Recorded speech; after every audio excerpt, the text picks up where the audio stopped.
Hello friends, এ হলো মিষ্টির বাড়ির সুন্দর বাগান। এখানে সবাই খেলা করে। আর এটা হলো মিষ্টিদের বাড়ি। তো আজকে মিষ্টিদের বাড়িতে কেউ নেই। আর এই যে মিষ্টিরা সবাই বাড়ির পাশে বাগানে খেলা করছে। বাড়িতে কেউ নেই কেন? সবাই কোথায় গেছে? সবাই বোধহয় নিমন্ত্রণ খেতে গেছে। এই মিষ্টি দিদি, আজ আমাদের আমিনাদের বাড়িতে ঈদের নিমন্ত্রণ আছে না? যাব না আমরা? না রে, আমার একদমই যেতে ইচ্ছা করছে না। তোরা গেলে যা, আমি আজকে যাব না। আজকে আমি ছুটি পেয়েছি, তাই সারাটা দিন শুধু খেলবো। কি হলো, এই যে দুষ্টুর দলরা সব এখানে বসে আছো, ব্যাপারটা কি? অনেকটা যে বেলা হলো, স্নান টান সব করতে হবে তো নাকি? শুধু খেলা করলেই হবে? ওহো, আজ তোমাদের আমিনাদের বাড়িতে ঈদের নিমন্ত্রণ আছে না? হ্যাঁ হ্যাঁ মা, কিন্তু আমি না যাব না ভাবছি। আমার না খুব যেতে ইচ্ছা করছে, মিষ্টি দিদি একদম যেতেই চাইছে না।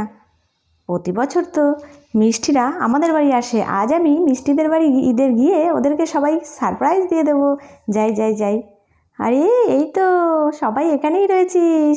চলে এলাম আমি তোদের সঙ্গে খেলা করব বলে। বাড়িতে একদম ভালো লাগছিল না, তার জন্য তোদের সঙ্গে খেলবো বলে চলে এলাম।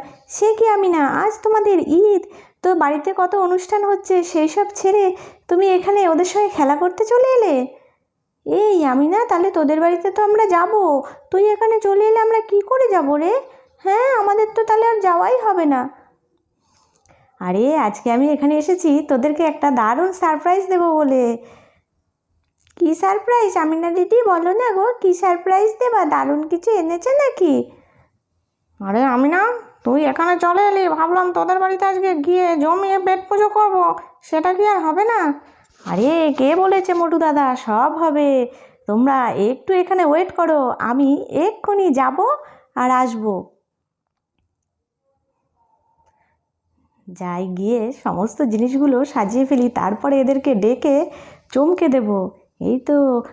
আরে বাপরে বাপ, এত খাবার, এত চকলেট! এই মিষ্টি দিদি তাড়াতাড়ি আয়, দেখ দেখ। এই তাই তো তাই তো। আরে এগুলো কি সব আমিনার বাড়ির থেকে নিয়ে এসেছে নাকি? এই তাই তো দেখছি তো, কি সুন্দর সুন্দর জিনিস, বাপরে!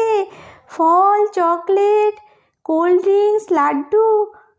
হায় হায় আমিনা, তুমি এটা কি করেছো? সমস্ত কিছু নিয়ে চলে এসেছো। ওদের তো তাহলে আর তোমাদের বাড়িতে যেতেই হবে না, এখানেই তো সবার খাওয়া হয়ে যাবে। হ্যাঁ হ্যাঁ আন্টি, আমি সবাইকে সারপ্রাইজ দেবো বলেই তো এই কাণ্ডটা করেছি। মা বললো ঠিক আছে, যাও সবাইকে দারুণ সারপ্রাইজ দাও আজকে।